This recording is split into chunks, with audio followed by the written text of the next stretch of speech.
Spooky season is officially here, especially if you like coffee, unnecessary film sequels, or Magic the Gathering. Yes, that means Duskmourn is finally here, and in today's video I'm lucky enough to get to take you through a torturous house of pain, a sadistic selection of games, nasty, slow-burning agonies, and gleeful revelry in the pain of those around you. No tears, please. It's a waste of good suffering. The most beautiful thing about the Endless Punishment precon that I get to show you today, courtesy of Wizards of the Coast, is there isn't a survivor in sight. Well, almost. There's one, actually. So we're going to get away with it, even in spite of those pesky meddling kids. And we don't need to talk about Adidas shorts or sunglasses, although there is a pair of sneakers to sneak their way in. Instead, we have art that absolutely delivers on the promises of Duskmourn's morbid fascinations, a true house of horrors. So allow me to break down the deck for you. We have 10 new cards, and that doesn't include 3 new cards from the set itself, 8 reprints with suitably gruesome Duskmourn-themed art, and the rest of the deck is comprised of reprints. And at time of recording, those reprints are pretty good. Collecting all reprints together that cost more than $1 at current market value, there's over $80 of reprints in the deck, including 3 cards that are over $10 currently. I'm genuinely impressed with the selection of reprints on offer, and beyond that, I think gameplay-wise, the deck plays pretty well too, although I've only played 2 games with it. The deck's game plan is group slug, damaging your opponent for taking game actions, but encouraging them to do so, sometimes giving them more resources, but at a cost. Truth be told, from a pre-con perspective, I would have liked to have seen more effects that allowed opponents to gain resources from your cards. There isn't a lot of stuff that forces them to draw cards and similar. There are some, but not enough to fully commit to group slug.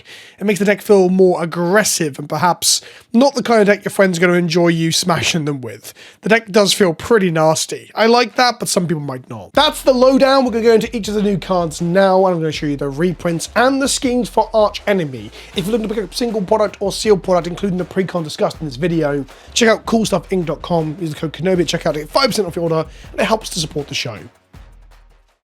The face commander is Valgavoth, Harrower of Souls, a second take on the setting's elder demon villain that is incorporated into the house itself. This version is considerably cheaper than the set counterpart, but significantly weaker too. That's not to say this commander is bad, I just mean it's a little bit less splashy than the huge, mythic 9 mana Valgavoth. All of the face commanders for Duskmourn Commander are 4 mana, which I think is mildly interesting. And for your 4 mana here, you get flying, a ward cost of 2 life, and a trigger that rewards you for punishing players in their turn. Importantly, it only triggers on the first time an opponent loses life, and specifically in their turn. And thusly, you can only draw 1 card and put 1 counter on Valgavoth a turn, up to 3 times in a turn cycle for each of your opponents in a 4-player game. I think this is moderately powerful as an effect, and it won't steamroll games on its own, and it gives you a valid payoff for the synergies the deck encourages, giving you card advantage to continue to keep up with the game plan of others. I think the backup commander is a little bit more interesting and powerful in terms of damage output, which I'll come to in a moment, but I think Valgavoth is pretty good and pretty important for keeping the card draw going. This Valgavoth is comparable to Obnixilis Captive Kingpin, Gangster Obnixilis from the Aftermath set, and he gets a counter and impulsively draws you a card until your next end step, but you can do this multiple times a turn, but only on ping damage of 1. Ultimately, I think Kingpin Obnix is a very solid include for the deck, but I think they do function significantly different, with Valgavoth allowing you to capitalize on chunks of damage beyond 1 damage pingers, and it keeps your cards in your hands. If you're strapped for mana, you can hold on to those resources for later, having cards in hand as a resource for discard outlets, for example. And remember, discarding to hand size is a tool too, not an enemy. I'd rather ditch fatties to the bin than have them forever stuck in exile thanks to Obnixilis. With all that in mind, let's turn our attention to the Lord of Pain, the villainous trap master seen in the background of Let's Play a Game. Lord of Pain is a 5 mana legendary creature human assassin, a 5/5 with menace that says your opponents can't gain life. Whenever a player casts their first spell each turn, choose another target player. Lord of Pain deals damage equal to that spell's mana value to that chosen player. Having a little bit of evasion on creatures in this deck is good, because you want to get some damage through to enable other synergistic parts of the precon, like Rakdos Lord of Riots and Florian Voldaren Naughty Man, both of which are included in the deck, with Rakdos being a reasonable reprint, and both being great includes for the overall theme of the deck that don't just rely on pain in other people's turns. But importantly, the Lord of Pain allows you to put the hurt on in both your turn and others, but not only due to the menace, but a triggered ability that shoots a player mana for the CMC, or mana value if you're a zoomer, of the first spell cast each turn by a player. And that's key. It's player, not opponent. Your first spell each turn also shoots someone else in the face. Do note though, it has to shoot someone who isn't casting it, evoking this pseudo-prisoner's dilemma if they continue to play the game. Like 3 people trapped inside some sadistic trap of a mass-murdering egotist. It's a wonderful piece of design. Also note that once you are down to the last 2 players, yourself and someone else, if the opponent casts a spell, it has to damage you, the controller of the Lord of Pain, as you're the only valid target, meaning it benefits you whilst the Lord of Pain is around to keep other people playing your sick game. It is a slam dunk of function and design. And on top of all that, you get the added gravy of opponents can't gain life, but you can.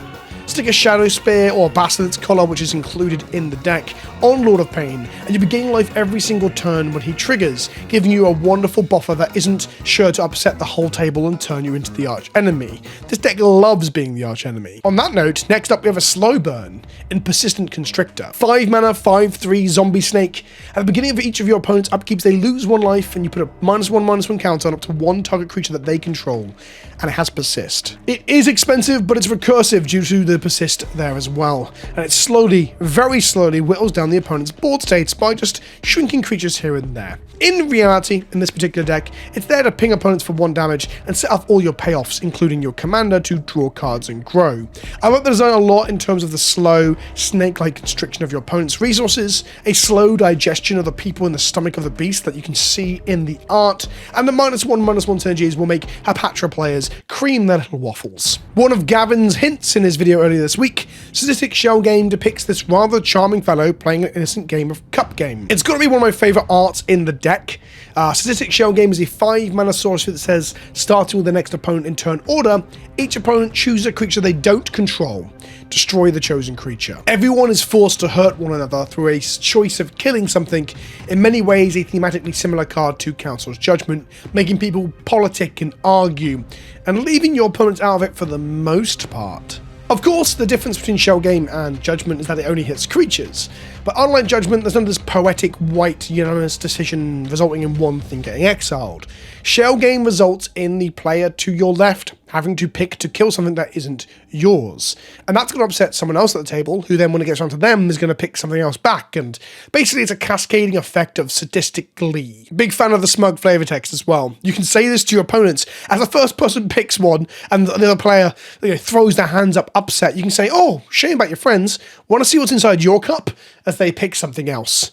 I love it. My top pick for fun new cards in this deck is Barbed Flare Gremlin, a 4 mana, first striking, hasting 3/2, and whenever a player taps a land for mana, if Barbed Flare Gremlin is tapped, that player adds 1 more mana of any type that land could produce, then the land deals 1 damage to that player. It's not a replacement effect, it's a doubler. And mana doublers for the table are usually not a good thing. A mana flare, as this does a good impression of, would often upset people because you resolve it, do nothing with it, and pass the turn, often enabling people to do obnoxious things. The important thing here about Barbed Flare Gremlin is that the turn you play it, it's not going to double people's mana until you attack with it, until you say so, by tapping it by other means too, like some of the things that enable Survivor in the set. But the ability is strapped to a ping trigger every time someone taps a land. It's a tasty way as you speed up a game of Commander. This card is going to lose you more games than you win with it, but as a card that enables a faster and more wild game, much like my beloved Descent into Avernus, which is not in the deck, just to be clear, I'm all for this mana flare strapped to a mana barb and being carried on the back of a first striking 3/2 with haste, which as far as I can tell is, for my Scryfalls, this is the only creature with that stat line in all of Magic, which is kind of crazy. And one of the other cool synergies that it can enable other players to play big X spells with their mana, which then will trigger your Lord of Pain and shoot another player at the table for huge amounts of damage. I love that little synergy. I don't think CDH players are going to be playing this, but I am. I think this card's hilarious. Gleeful Arsonist is a 3 mana 1/2 that may well be legacy playable. Whenever an opponent casts a non-creature spell, Gleeful Arsonist deals damage equal to its power to that player, and it has Undying. It shoots people in the face for its power when they cast non-creature spells, and it's recursive. When it dies, it comes back 1 more time. Absolutely wonderful hate bear-like creature. And like I said with the legacy playable thing, Scab Clan Berserker was once playable against Storm decks in Legacy, or decks that want to cast multiple cantrips too. 2. It's a painful scenario. This card again benefits from attaching some lifelink and power buffs to it, making Lockstone Warhammer, which is not in the deck at current time, look pretty tasty alongside her. Arcblade returns, and it's been souped up since its original printing in 2007. If we shift it across to black, we have Suspended Sentence. It's 4 mana, it destroys target creature an opponent controls at instant speed, that player loses 3 life, then you exile Suspended Sentence with 3 time counters on it, and it gets to keep coming back every 3 turns, and it has a low cost of 2 mana to suspend it in the first place if you can't afford the full fat 4 mana. 3 turns in Commander is basically an entire game these days, so it actually coming off cooldown and hitting someone and going back into suspend is going to be a rarity, but in all fairness, the amount of ways to manipulate time counters now, thanks to all the Doctor Who stuff from last year, this card could be pretty hot in a deck that's manipulating those time counters with some of the effects we saw previously. Spiked Corridor is our first and only unique room in the deck. On the left, we have 4 mana to unlock the door to the Spiked Corridor, and when you unlock this door, you create 3 1/1 red devil creature tokens with, when these creatures die, they ping 1 damage to any target. A reasonable selection of blockers, but rather unexciting. However, the other side, the Torture Pit, is 4 mana. If a source you control would deal non-combat damage to an opponent, it deals that much damage plus 2 instead, which powers up not only the devils that you make on the left-hand side, but it powers up all of the pinging and punishing effects throughout the deck, and that's quite a good effect on the right-hand side there. A Torbrand effect on the card. What you've got to remember about rooms, if you haven't really clocked onto it yet, is that it's pay what you need when you want. You can slammer jam this into play as just Torture Pit for 4 mana if you already have a lot of pinging and punishment engines online, or earlier in the game you can set up some bodies with the devils if you need those for blocks or attacks too. Whilst the right hand side is far more exciting than the left, the fact that you get both when and if you want them, it's a strong card for that reason. We don't have any cheerleaders or Adidas 3-stripe in this deck, but we do have a Star Athlete. A 3 mana for a red and 1 for a 3/2 human warrior with menace, some more evasion there. And whenever Star Athlete attacks, choose up to 1 target non-land permanent. Its controller may sacrifice it. If they don't, Star Athlete deals 5 damage to that player, and it has Blitz. Blitz is where you can play it from hand, it has haste, and when it dies you draw a card. For those of you who don't remember the mechanic from New Capenna. It asks people to sacrifice things or take 5 damage, which largely, people are just going to take the damage, so it's like not really much of a removal spell. But the 5 damage is a lot when the rest of your deck is putting on as much pain as this is in like small nickel and dime and inconsequential ways. So usually I don't like these punish or choice mechanics that the opponent gets where they can just pay the life instead or take the damage, but I think in this circumstance or in this deck it can be a lot more effective perhaps. Either way, it's my least favourite of the new cards. Next up we have a 2 mana Mana Rock alert, a new 2 mana Mana Rock with Seance Board. It's a 2 mana artifact that has a morbid trigger at the beginning of each end step, not just yours but each end step. If a creature died this turn, you put a soul counter on Seance Board. It taps to add X mana, where X is the number of soul counters on Seance Board. Spend this mana to cast instants, sorceries, demons, and spirit spells. Whilst I'm sad the Seance Board itself does not generate or create or even call back to the meme of a card that is Seance from Dark Ascension, I am quite enamored by this effect. It will grow throughout a game of Commander on other people's end steps as well, as things die, because things will die on other people's turns. And then beyond that, not only does it give you mana towards a Spellslinger style deck where you're playing instants and sorceries, it's also quite good for anyone playing Demon or Spirit Kindred. Most importantly, it doesn't do anything when you cast it and you need things to die before it does anything, but its floor is low, but its ceiling is very, very high. People aren't going to want to blow this up early unless, well, it picks up a few counters, people will blow it up. I guess people will probably underestimate how good this card is until you're tapping it for 3 or 4 mana a turn. Props to Wizards of the Coast for avoiding any IP crossovers with Ouija when that's one of their own properties, I believe. And then we come to reprints with new art. Blood Pact comes back from Midnight Hunt, I believe. That's just Valgovoth's cult doing some sort of moth-based pact stuff. Grim. Bloodseeker, a classic card here, which is going to damage people and punish them for playing creatures, which is a great synergy with the deck. Comes back with this grotesque vampire shaman with a tentacly jawed mouth as he sucks on the arm of God knows what. Feed the Swarm shows a survivor looking like an extra from the Thriller video get eaten alive by skeletal bugs. The new art of Bedevil depicts one of the harrowing events that Valgovoth does, where he grows and he becomes empowered as the house expands. Not quite a story spotlight moment, but some world building nonetheless. And then wildly, Mogis, God of Slaughter, who is not part of the story canon and doesn't get a Duskmourn art pickup, but has some new commissioned art by Chase Stone here. So we get a classic Group Slug Commando with Mogus with some new art, and he looks great. I genuinely think this is the best art we've seen him in. He looks majestic. Also, with the flaming buildings around him, I think this is set during the Theros Beyond Death sort of era. Wicked to see. And then Arcane Signet, Soul Ring, Command Tower, and Lightning Greaves all get new art as well. The Soul Ring, Arcane Signet, and Command Tower being shown in other decks too. I believe Lightning Greaves maybe was bespoke or unique to this one, or maybe in only 2 of the 4 decks. I haven't checked completely.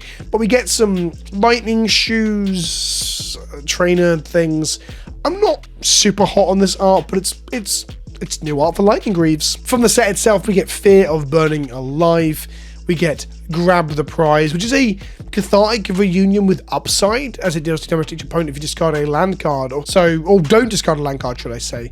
This is pretty strong. I love the creepy clown toy art too. And Terramorphic Expanse also returns with some cool sort of like mind-bending, impossible geometry sort of look there as well. Before we move into the reprints, here's a quick look at the schemes that come as well. These are for the Arch Enemy returning sort of 1v3 game mode that I love. Firmware Authority gives your creatures +2/+2 and Fear. It's an ongoing scheme, so the Arch Enemy themselves has to abandon it by discarding a card or paying 3 life. I Call for Slaughter is a scheme where you get to put 3 1/1 red devil creature tokens into play. Devils ping people or things when they die. They gain haste until end of turn. If a source with control would deal damage this turn, it deals that much damage +1 instead. So it's a big damage turn all of a sudden from the Arch Enemy. I Will Save Your Agony has one of my favorite arts from the schemes. This, I think it's like a Poltergeist reference. When you set the scheme in motion, choose 3. You may choose the same mode more than once. Destroy a creature, target player draws a card, and target player gains 5 life. It's pretty good. My Crushing Masterstroke, when you set the scheme in motion, gain control of all non-land opponents your opponents control until end of turn. Untap those opponents, they gain haste until end of turn. Each of them attacks this turn if able. And let's just hope that the Arch Enemy doesn't have a sack outlet, an indiscriminate sack outlet in play when they get this, because they're going to sack all your opponents. And that's probably lights out for Mr. Tom. No Secret is hidden from me. When you set the scheme in motion, exile card on top of your library. Until you exile a non-land card, you may cast that card without paying its mana cost. Then if you control 6 or more lands, you get to repeat this process. So it's doubled up and more powerful in the late game. Some cool abstract art here too. Reality is mine to control as someone finds a big face in a window. It's an ongoing scheme. Whenever you cast a spell, you may abandon the scheme. If you do, copy that spell, and you may choose new targets for that copy. That's cool if you've got some time warps in your deck, I guess. Running is useless with some more abstract art again. Whenever you set the scheme in motion, choose any number of creatures with different mana values and destroy those creatures. When Will You Learn? When you set this scheme in motion, each opponent exiles top card of their library. You may cast any number of those spells among cards exiled this way without paying their mana costs. I love this stuff. I love playing other people's spells. You exist only to amuse. When you set the scheme in motion, choose 1. If you control 6 or more lands, choose both. Create some devils. Until the next turn, creatures your opponent control have base power and toughness of 1/1 and lose all abilities. I love seeing humility on cards. And your nightmares are delicious. It shows a mushroom mouth thing sucking the soul out of somebody, which is a bit ooh-woo. When you set the scheme in motion, each opponent who has more than 5 cards in hand, discard cards equal to the difference. And if fewer than 3 cards were discarded this way, you draw 3 cards. And then we come to the reprints. The full deck list will be in the description if you want to see every single reprint. But on screen right now are all the reprints that are more than $1. And some of these are like $10. The big standouts for me are Mogus with new art, Braids of Risen Nightmares. Both of those cards are pretty costly right now. Keterect Parasite is an example of a card that probably won't maintain a huge value in the secondary market because it just hasn't been reprinted for a very long time. But it's also an incredible and fantastic include in the deck in terms of like synergies too. It's an obvious include in many ways, but I do love to see it here as opposed to, you know, sitting on the bench like it has done for so long. Vial Smasher shows up, and for the first time, she's here in non-foil. That's right, non-secret, well, okay, there's a secret layer one, but that doesn't count, right? This is the first non-foil that's easily accessible that wasn't a limited time window or something. Rakdos shows up, Rampaging Ferocidon shows up, a card that is perfect for the deck and has held a price tag for a while. The mana base it's pre-comp mana, so it's not hugely incredible, but Sulphurous Springs, Dragon Skull Summit, and Blackcleave Cliffs, and Graven Cairns too. There are some actual reasonable lands in here amongst the tap lands. And in that mana base, we also get Witch's Clinic, another card that just hasn't seen many reprints and thus has crept up. But again, I'm glad to see it in the deck. And overall, having Massacre Worms and Mayhem Devils and Blood Artists and Bastions of Remembrance are all cards that I think are solid includes for this archetype. Honestly, I haven't looked super deep at the other decks. I got to play with them ahead of time for a video that's not yet out on another channel, but I do think this is my favorite. I've always liked group slug and managing a table through huge amounts of pain whilst giving people extra cards and trying desperately to make political allegiances as people argue suspiciously, and this deck does that very well. Like I said, I'll put a link to a Mox field in the description below, and if you're looking to pick up singles or sealed product, Cool Stuff Inc. link down there as well to support the channel. Massive thank you to Wizards of the Coast for letting me look at these decks early and letting me preview this one for the good of the community and the public. I love doing this sort of stuff. If you enjoyed the video, don't forget to like it, comment down below, and I'll see you in the next one. Ta-ta for now.